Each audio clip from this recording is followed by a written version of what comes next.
Comentario de Esther capítulo 3. Dios te ha llamado para avanzar con tu bendición. Después de estas cosas. Se indica así un periodo indefinido, quizá de considerable duración. Los sucesos de este capítulo acontecieron en el año 474 a.C., año 12 del reinado de Asuero, versículo 7. Amán. Primero se presenta a Asuero capítulo 1, después a Mardoqueo y a Esther capítulo 2, y finalmente aparece Amán en el escenario como gran visir o primer ministro. Según la tradición judía, Amán era descendiente directo de Agag, rey de Amalek, primera de Samuel 15, 8 en la 16ª generación, Targum Seni, Josefo Antigüedades 11. 6, 5. Los siervos del rey. Eran los funcionarios subalternos de la corte, de la categoría a la cual pertenecía Mardoqueo. Se arrodillaban y se inclinaban. Es decir, se postraban delante de Amán en la forma usual del cercano oriente. Ese acto implicaba sumisión, lealtad y obediencia. Había mandado. Quizá el rey había ascendido a Amán desde una posición inferior. La orden especial requería que todos, aun los que podrían haber sido antes superiores a Amán, se postraran delante de él. Mardoqueo ni se arrodillaba. En vista de que el pueblo hebreo se postraba no solo delante de los reyes, primera de Samuel 24, 8, sino ante los superiores en general, o bien delante de quienes deseaba honrar, Génesis 23, 7, 27, 29, 33, 3, etc., no resulta enteramente claro el motivo de Mardoqueo para no arrodillarse delante de Amán. Es evidente que éste era gentil, pero Abraham se inclinó ante gentiles, Génesis 23, 7. Mardoqueo rehusó dar a Amán una reverencia que solo pertenecía a Dios, libro Joyas de los Testimonios, página 150, Profetas y Reyes, página 441, 442. Hablándole cada día. La persistencia con que los funcionarios compañeros de Mardoqueo trataban de conseguir que éste obedeciera el edicto de inclinarse ante Amán, significa que sus colegas lo estimaban mucho. Procuraron darle una buena oportunidad antes de denunciarlo. Desde el punto de vista de ellos, era un serio precedente. Si podía burlarse así un decreto real, ¿qué sucedería con otros? Les había declarado. Quizá Mardoqueo les explicó que su religión le prohibía adorar a hombre alguno. Aparentemente no se había sospechado en cuanto a la raza de Mardoqueo. En apariencia e idioma, tanto él como Esther parecieran haber sido considerados como persas. Vio Amán. Es evidente que la falta de respeto de Mardoqueo fue advertida por Amán solo por intermedio de los siervos del rey. El proceder de Mardoqueo y la explicación significaban que los judíos por donde quiera se oponían a Amán. El abierto desafío de Mardoqueo, manifestado osadamente en la misma puerta del palacio, no podía significar sino una cosa para Amán: conspiración. Por lo menos así lo interpretó Amán. Y si Mardoqueo justificaba su conducta con motivos religiosos, todos los que pertenecían a su religión también debían ser implicados. Tuvo en poco. Si Amán solo hubiese informado a Jerjes que uno de los funcionarios subalternos de la corte desobedecía su edicto real, seguramente Asuero habría condenado a muerte a Mardoqueo, pero éste, como judío, aún lo había insultado, por lo tanto, había que castigar a los judíos como nación. Si los judíos y su religión eran un obstáculo en el camino del orgullo y la seguridad de Amán, había que sacrificar a ambos. Procuró Amán destruir. Las matanzas en gran escala no eran desconocidas en el antiguo cercano oriente, donde el derecho a la vida bien podía depender del capricho de un déspota. Cerca de medio siglo antes de esta época había habido una matanza general de los magos cuando ascendió al trono Darío Histaspes, padre de Jerjes, y medio siglo antes de esta matanza se había perpetrado un genocidio contra los escitas. Nisan. En el calendario de los judíos este nombre reemplazó al mes de Abib después del cautiverio. El año 12. Del 5 de abril de 474 a.C. al 21 de abril de 473 a.C., según el cómputo persa. Fue echada Pur. Desde tiempos inmemoriales, se ha practicado en el cercano oriente la costumbre de echar suertes como un medio para determinar si una ocasión es favorable o no para ciertos proyectos. Se echaba la suerte por medio de dados, astillas de madera, lonjas de pergamino, por medio de piedras blancas y negras, y en otras formas. Los judíos creían que la providencia velaba de alguna manera especial, cuando se echaban suertes, Proverbios 16, 33, y suponían que los asuntos decididos de esa manera estaban de acuerdo con la voluntad de Dios. Pareciera que Amán hizo que se echaran suertes primero para determinar el día del mes y después el mes. No se puede saber por el contexto si Amán echó suertes para determinar una fecha favorable en la cual proponer su plan al rey o para la ejecución del decreto de exterminio. Tampoco se puede afirmar si el proceso de echar suertes abarcó un periodo de varios meses o si se realizó en una sola ocasión, con el propósito de determinar el tiempo que se suponía como más favorable. La forma hebrea del texto quizá implique lo primero, ver página 460. Adar. Es indudable que la suerte indicó el día 13 del mes de Adar, el 12º y último mes del año. Nisan, como Adar, es un nombre babilonio. Adar corresponde aproximadamente con nuestro mes de marzo, ver tomo 2, página 112. Un pueblo. Un gran número de los judíos exiliados habían preferido permanecer en los países a los que habían sido llevados cautivos. Josefo hace notar que los judíos babilonios más ricos e influyentes estaban poco dispuestos a abandonar su patria adoptiva. Es evidente también que en esa época había una numerosa colonia judía en Susa, capítulo 9, 12 al 15. Sus leyes son diferentes. Una acusación verdadera, pero un débil argumento para destruirlos, y más aún si se tiene en cuenta que los persas permitían que todas las naciones subyugadas mantuvieran su religión, sus leyes y sus costumbres. No guardan. Esta acusación no era cierta respecto a las leyes en general.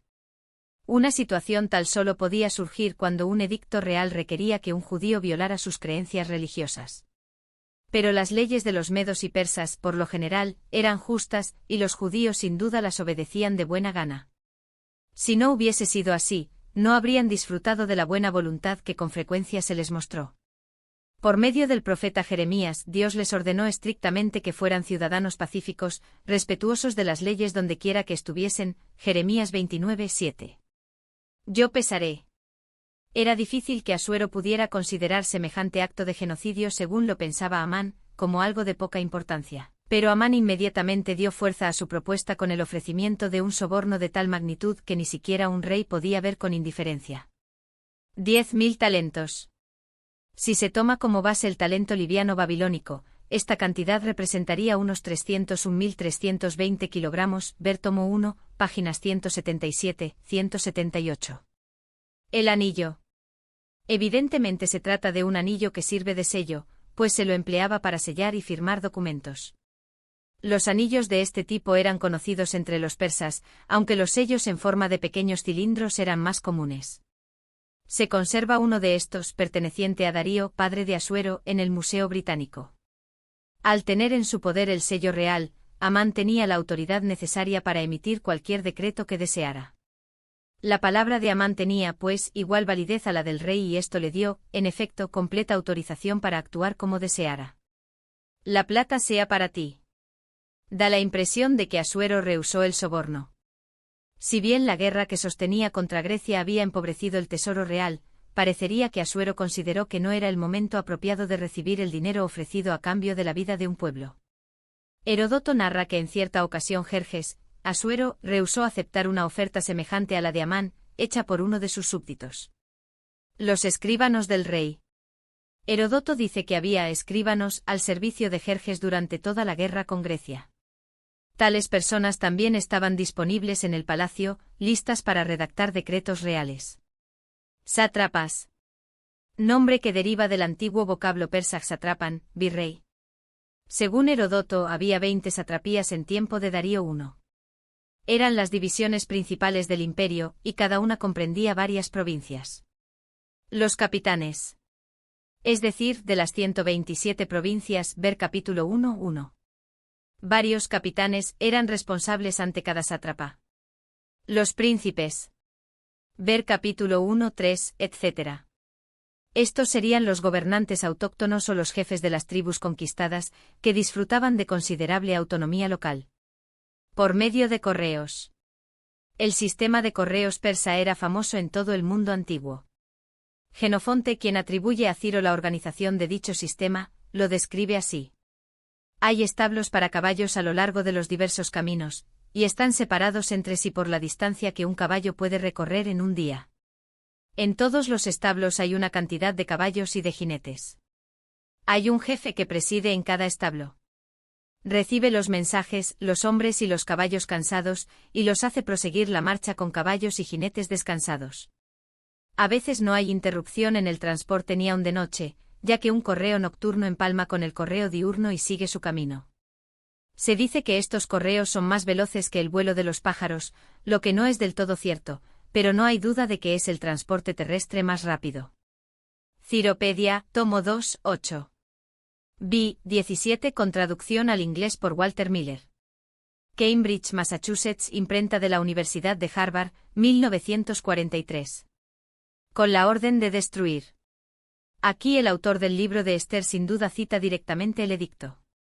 Adviértase la redacción oficial de estas palabras. Jóvenes y ancianos. En la antigüedad se pensaba que era una necedad matar al padre y respetar la vida del hijo. Era asunto rutinario matar a las esposas y a los hijos de los criminales junto con sus esposos y padres. Hasta los judíos a veces siguieron esta práctica. Josué 7, 24, 25, Segunda de Reyes 9, 26. El día 13. La Septuaginta, que contiene una supuesta copia del decreto, traduce el día 14, pero concuerda aquí con el texto hebreo al hacer del día 14 la verdadera fecha de la lucha, capítulo 9, 1. Los días 14 y 15 son los que ahora celebran los judíos, ver capítulo 9, 14 al 21. En este punto la Septuaginta inserta una copia de lo que da a entender que es una carta escrita por Artajerjes, nombre que se le da a Asuero en esta versión. Aunque no está comprobada la autenticidad de esta carta, tiene interés por la similitud que puede verse entre el decreto de Asuero Artajerjes contra los judíos y el que finalmente se expidió contra el pueblo de Dios, ver Profetas y Reyes, página 444. Y aquí el texto de la carta. El gran rey Asuero a los jefes y gobernadores, súbditos suyos, de las 127 provincias que van desde la India hasta Etiopía, les escribe lo siguiente. Puesto al frente de muchos pueblos, y siendo señor de toda la tierra, he procurado no dejarme arrastrar por el orgullo del poder, sino gobernar siempre del modo más conveniente y benigno, manteniendo tranquilas en toda ocasión las vidas de mis súbditos, ofreciendo un reino culto y en seguridad hasta sus últimas fronteras, y haciendo florecer la paz, tan deseada de todos los hombres.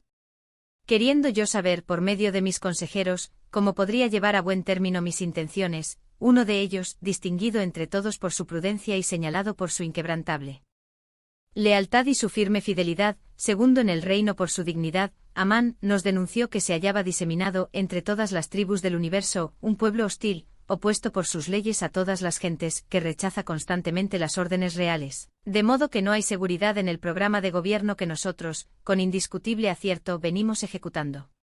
Considerando, pues, que este pueblo se mantiene aislado y en total oposición a todos los hombres, que vive según leyes exóticas y es hostil a nuestros intereses, llevando a cabo los peores crímenes para que no se consiga la estabilidad del reino, hemos decidido que todos los que os han sido señalados en las cartas de Amán, encargado de nuestros negocios y nuestro segundo padre, sean exterminados de raíz, con sus mujeres y sus niños, por la espada de sus enemigos, sin ninguna compasión ni miramiento el día 14 del mes 12 de Adar del presente año, de modo que los malévolos de ayer y hoy desciendan en un solo día al Hades por la violencia y nos permitan gozar, en los días futuros, de perpetua paz y seguridad.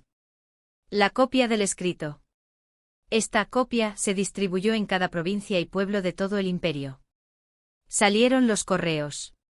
Se podía llegar a las más remotas partes del imperio en un mes, o a lo sumo en 2 meses, por lo tanto, no había prisa. Pero Amán estaba impaciente y quizá temía que el rey cambiara de parecer y se negara a publicar el edicto. Se sentaron a beber. La inclusión de este detalle en la narración pareciera tener el propósito de destacar la dureza del corazón del rey y de Amán.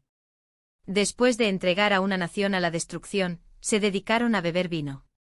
La ciudad de Susa. La mayor parte de los habitantes probablemente eran persas y elamitas, pero este peligroso precedente pudo haber creado un sentimiento de aprensión muy difundido entre los de otras nacionalidades. El pueblo de la ciudad capital generalmente aprobaba cualquier cosa que hacía el gran rey. En esta ocasión, parece que hubo dudas en cuanto a la prudencia y la justicia de lo que él había hecho. Sin embargo, es posible que el autor se refiera a los judíos residentes en la ciudad capital y no a toda la población. Comentario de Esther capítulo 3.